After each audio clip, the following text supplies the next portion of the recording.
Draymond had 17 blocks in that last series. I mean, he's kind of protecting the rim like that, and I think maybe 15 of them were kept in play. So how important is that for really the whole game? It's definitely important. Obviously, when you can control the paint, control the rim, that helps our defense. So he's been great all year, and I think the guys on the perimeter have been good as well, funneling drivers and guys that can shoot the three, funneling them to Draymond and making them finish over top. Um, and all our bigs been doing a great job. JaVale, Zaza, D-West. So we got to continue that if we want to win. You guys take pride in that. You led the league in shot blocks as a team this season, and you're doing it again in the playoffs. I mean, it was a team that was supposed to have rim protection problems kind of coming into the season. Who said that? Us. Exactly. But you take pride in, I guess, kind of proving that wrong and leading. I don't think it was about proving it wrong. I think we just, game by game, we're playing. There's a lot of shooters in this league now. A lot of teams that shoot threes, so you want to run them off the line. And, guys that normally can't finish, try to make them finish over top. And so that's just been the game plan. We've been doing a good job of executing it and meeting guys at the rim and making an extra effort to block shots, and it's been helping us out. How good do you feel physically right now, and do the days between the series really kind of help your leg and knee get closer to 100%? I feel great. Kevin, Mike's a guy who a lot of people feel like didn't necessarily get a fair shake in his previous head coaching jobs. Obviously, you don't like the circumstances, but is it nice to see him get another opportunity in this role? It's nice to see him back on the NBA bench again. Obviously, like you said, in circumstances, it's a little unique and different. But Coach Brown knows what he's doing. He's been walking the sidelines for a long time, and he knows how to coach a team. So, but it's on the players that kind of execute, come to work every single day. So it has to be a good balance between both, and he understands that. And he's not doing it alone. The coaching staff's been great all year, and Coach Kerr's voice is. Our message has been the same throughout the whole season. So, it's kind of easier when coaches kind of work together and they collaborate on so many things that portray it to the team. So, it's been a real group effort the whole season. Have you been watching the Jazz Clippers series, and does it make kind of the preparation tricky, still not knowing which of the two it'll be? I think I watched one game maybe. But these teams, both of them. We know what the Jazz do. We know what Clippers bring. But the small little details we haven't had a chance to go over between any team. But at the end of the day, we just got to be who we are. We got to come out with extreme passion, energy, effort, playing loose, but being disciplined on both ends of the floor. We'll go over the details once we figure out who we play. But the core of who we are is that we play hard, fast, loose, disciplined. We play together. You feel like you saw the real Jazz team? They were beat up a couple times. In the last game, you guys had already clinched and didn't really play everybody. Yeah, we see the Jazz. We know who this Jazz team is. It's last couple years they've been the same team. Obviously, they got Joe Johnson now, who's been playing extremely well. But we know all these players in the league. We got a lot of veterans, so we know what these players bring to the team. We know the coaching staff. We know the system. So, like I said, just the small details we have to go over. But it's not like they're a mystery at all to us. On a day like yesterday, when you don't have practice, what do you do to just kind of take the load off and chill out? It's mind my business. You come in here on it? No, not at all. Nah, I didn't come in yesterday, but I just kind of do my own thing. Do you still have? Do you still have rehab work they're doing, preventative type stuff on? No, I wouldn't call it rehab, but I do treatments and stuff. Okay. But we had a nice practice today and we scrimmaged today, so felt great. Out there, nothing bothered me, and so definitely good. It's kind of hopefully put that injury stuff behind. But still do treatments and just work on my body.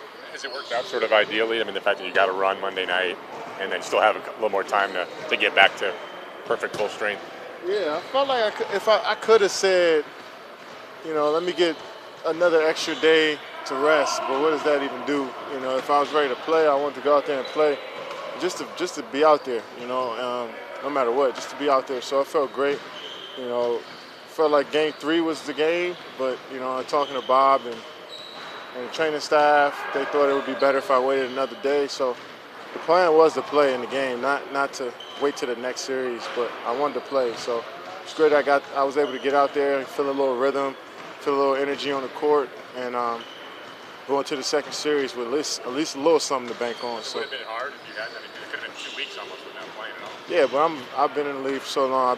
I had injuries before, so but it definitely would have felt different if I didn't play. But I'm glad I got a game, at least 20 minutes. They told me before the game that I had a 20-minute limit, and then I seen somewhere where I didn't have a limit, and then throughout the game, Coach Brown was like, "You get 28 minutes," and I was kind of in a weird spot. I didn't know when I was coming out or what to do, but I was glad I got some minutes in there, and 20 was better than nothing. So You sound like you feel ready to go whatever, 35 whatever minutes next game.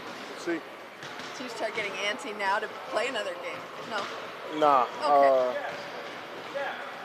Nah. I'm just gonna go out there and play, man. That's all it is. Just obviously you wanna move on to the next round and play, but I can sleep at night. You saw that you and Draymond and Steph, the play that you guys did against Indianapolis, is going to be one of the plays of the year, assist of the year. Really? You saw the one where Draymond threw the long court pass and I seen it because I was in it. that's what I'm saying. But my question to you though is, when you look back at that play, is it pretty remarkable that you guys are no dribbles, just boom, boom, boom? It was an impressive pass. It was an impressive over-the-shoulder catch, and and again a great no-looker.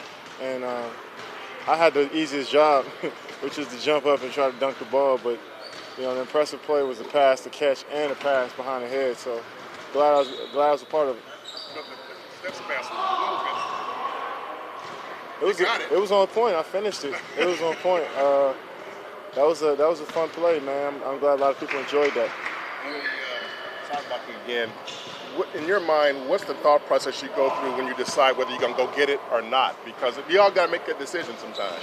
Yeah, it's the moment of truth. Do you want to get potentially dunked on, or do you want to try to get a block? So,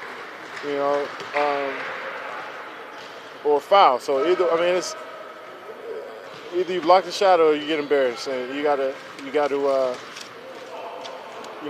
make that decision. I think if you're a little late and you can't get it, instead of trying to risk a foul, maybe you have to get that one up. If a guy's already in the air and you haven't jumped yet, but 9 times out of 10 you're gonna get dunked on. They're gonna call the foul, especially if it's a big fella. So, I try to get there. I tell Draymond tries to get there before they kind of take off or as they're taking off, and try to get him at the rim and see what happens. But if you're a little late and they already in the air, you don't want to risk an and one. You might as well just let him finish it.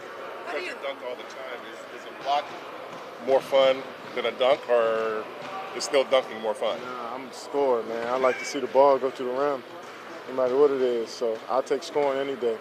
How entertained are you by Draymond's chatter out there, and how maybe obnoxious is it when you're an opponent against him when he's really going at it?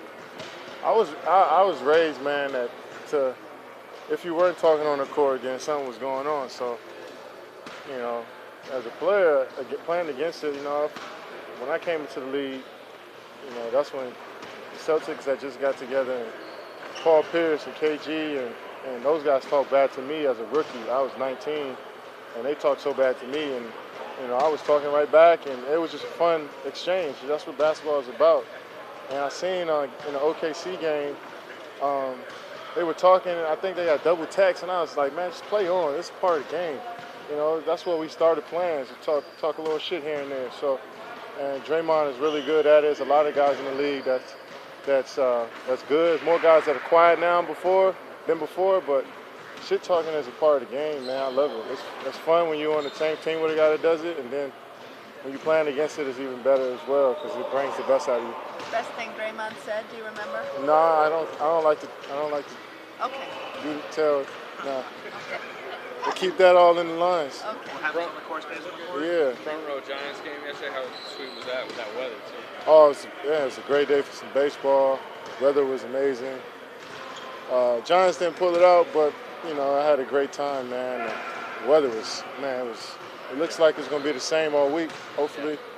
But yeah, the weather was great. It was fun. How many cupcakes? Clay says he plays better when it's sunny outside. Say it again?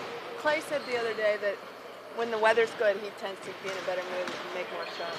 Yeah. Either way, he's going to get him up no matter what.